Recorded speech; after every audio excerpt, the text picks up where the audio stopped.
I love to come on a path like this because it reminds me that there are really two paths that you can take in life, and that's illustrated by the names that are given. First of all, the Bible speaks in 1 Corinthians 15 and verse 45 of the first Adam, and that he came into being, a physical creature that God created. God created man. God created Adam.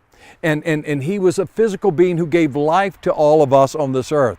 But there is a last Adam, and that last Adam is Jesus. He is the life-giving Spirit.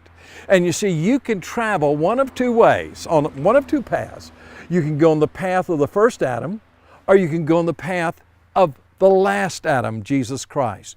And I can tell you what, the great tragedies of human history is because all of humanity has at some point in time followed the path of the first Adam. You see, I was in Rwanda many years ago, just after the genocide, and it was a horrible situation. It's believed that 1 million people in just a matter of 6 months were slaughtered only because of their ethnicity. And I remember meeting a man who told me about his situation and how 7 of his children, so a friend came and said, "Let me take 4 of your children. I'll take them and I'll hide them. I'll protect them." He took them and he called for the militia to come kill them. And they slaughtered those children. When this man told me this, I was shocked. I was horrified. I heard story after story. My heart broke, and I said, how can this be? How can man do this to man? But that's what's happened ever since the first Adam. Since Adam, who was created, went down a path of saying, I can live my life the way I want to live it. I'll do what I want to do. I don't have to do what God says. I can do what I want to do. But I've got good news.